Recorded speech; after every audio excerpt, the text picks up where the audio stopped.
അല്ല, ഒന്ന്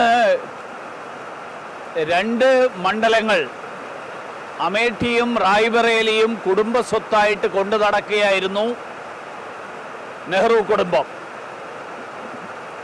അതിൻ്റെ കൂടെ വയനാട് കൂടി കുടുംബ സ്വത്താക്കാനുള്ള തീരുമാനത്തിൻ്റെ ഭാഗമാണോ രാഹുൽ ഗാന്ധിക്ക് പകരം പ്രിയങ്ക ഗാന്ധി എന്നുള്ള തീരുമാനമെടുത്തതിലൂടെ കോൺഗ്രസ് പറയാൻ ആഗ്രഹിക്കുന്നത്? പ്രിയങ്ക ഗാന്ധിക്ക് വയനാടുമായിട്ട് എന്ത് ബന്ധമുണ്ടെന്ന് എനിക്കറിയില്ല. രാഹുൽ ഗാന്ധി പോലും കഴിഞ്ഞ 5 വർഷക്കാലം വയനാടിന് വേണ്ടിയിട്ട് എന്ത് ചെയ്തു എന്ന് എനിക്കറിയില്ല. കേരളത്തിൽ കോൺഗ്രസിലെ നേതാക്കന്മാരില്ലാത്തത് കൊണ്ടാണോ രാഹുൽ ഗാന്ധിയെ ഇറക്കുമതി ചെയ്യുന്നത്? അതോ ഈ 3 മണ്ഡലങ്ങൾ, ഇത്രയും കാലം 2 മണ്ഡലങ്ങളായിരുന്നു, ഇപ്പം 3 മണ്ഡലങ്ങൾ കുടുംബ സ്വത്താക്കി മാറ്റാൻ വേണ്ടിയിട്ടുള്ള തീരുമാനം, ഇനി ഇവരുടെയൊക്കെ കാലശേഷം ഇവരുടെ പിന്തുടർച്ച എന്നുള്ള നിലയിൽ ഇവരുടെ അടുത്ത തലമുറ കൂടി ഈ വയനാട് ഉൾപ്പെടെയുള്ള ഇന്ത്യയിലെ 3 മണ്ഡലങ്ങളിൽ മത്സരിക്കുക എന്നുള്ള തീരുമാനത്തിൻ്റെ ഭാഗമാണോ ഈ പ്രഖ്യാപനം എന്ന് എനിക്കറിയില്ല. ഇന്ത്യൻ പാർലമെന്റിൽ ഒരു കുടുംബത്തിലെ 3 പേർ, അമ്മയും 2 മക്കളും, ഈ നാട്ടിലെ നികുതിദായകരുടെ പണം ഉപയോഗിച്ച്,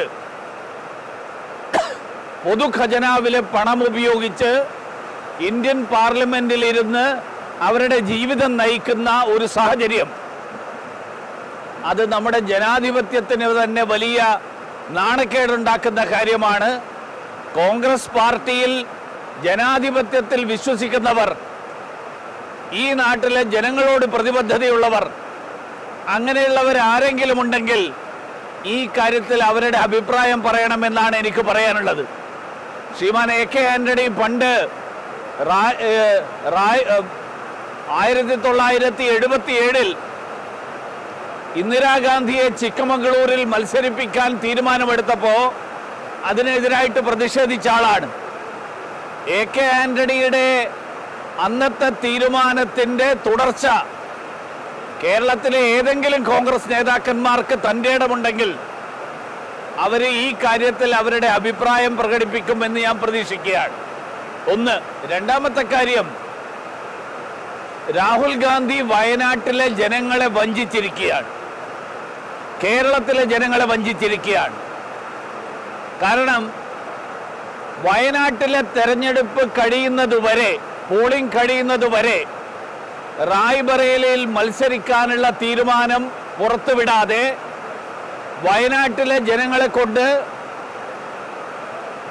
താൻ ജയിച്ചു കഴിഞ്ഞാൽ വയനാട്ടിൻ്റെ ജനപ്രതിനിധിയായി തന്നെ ഇരിക്കും എന്നുള്ള പ്രതീതി സൃഷ്ടിച്ചുകൊണ്ട്, തെറ്റിദ്ധാരണ സൃഷ്ടിച്ചുകൊണ്ട് അവിടെ തെരഞ്ഞെടുപ്പിൽ മത്സരിക്കുകയും പോളിംഗ് കഴിഞ്ഞ അടുത്ത ദിവസം തന്നെ റായ്ബറേലിയിൽ സ്ഥാനാർത്ഥിത്വം പ്രഖ്യാപിച്ച് റായ്ബറേലിയിലെ നോമിനേഷൻ ഫയൽ ചെയ്യുന്ന അവസാന ദിവസം പോയി നോമിനേഷൻ ഫയൽ ചെയ്യുകയും ചെയ്യുന്നതിലൂടെ വയനാട്ടിലെ ജനങ്ങളോട് കാണിച്ചിരിക്കുന്നത് അങ്ങേയറ്റത്തെ വഞ്ചനയാണ്. കേരളത്തിലെ ജനങ്ങളെ എങ്ങനെ കൈകാര്യം ചെയ്താലും കുഴപ്പമില്ല, കേരളത്തിലെ ജനങ്ങളോട് ഒരു തരത്തിലുള്ള ജനാധിപത്യ മര്യാദകളും ഒരു തരത്തിലുള്ള നീതിയും കാണിക്കേണ്ട ആവശ്യമില്ല എന്നുള്ള സമീപനം, ആ സമീപനം കേരളത്തിലെ ജനങ്ങൾ അംഗീകരിക്കുമെന്ന് എനിക്ക് തോന്നുന്നില്ല. കോൺഗ്രസിൻ്റെയും UDFിൻ്റെയും നേതാക്കന്മാർ ഈ കാര്യത്തിൽ അവരുടെ അഭിപ്രായം എന്താണ് എന്നറിയാൻ ആഗ്രഹമുണ്ട്. വയനാട്ടിലെ ജനങ്ങൾ ഈ സമീപനത്തോട്, വയനാട്ടിലെ ജനങ്ങൾ ജനാധിപത്യപരമായിട്ടുള്ള അവരുടെ അവകാശങ്ങൾ ഉപയോഗിച്ച് വരുന്ന തെരഞ്ഞെടുപ്പിൽ പ്രതികരിക്കണം എന്നാണ് എനിക്ക് അവരോട് അഭ്യർത്ഥിക്കാനുള്ളത്.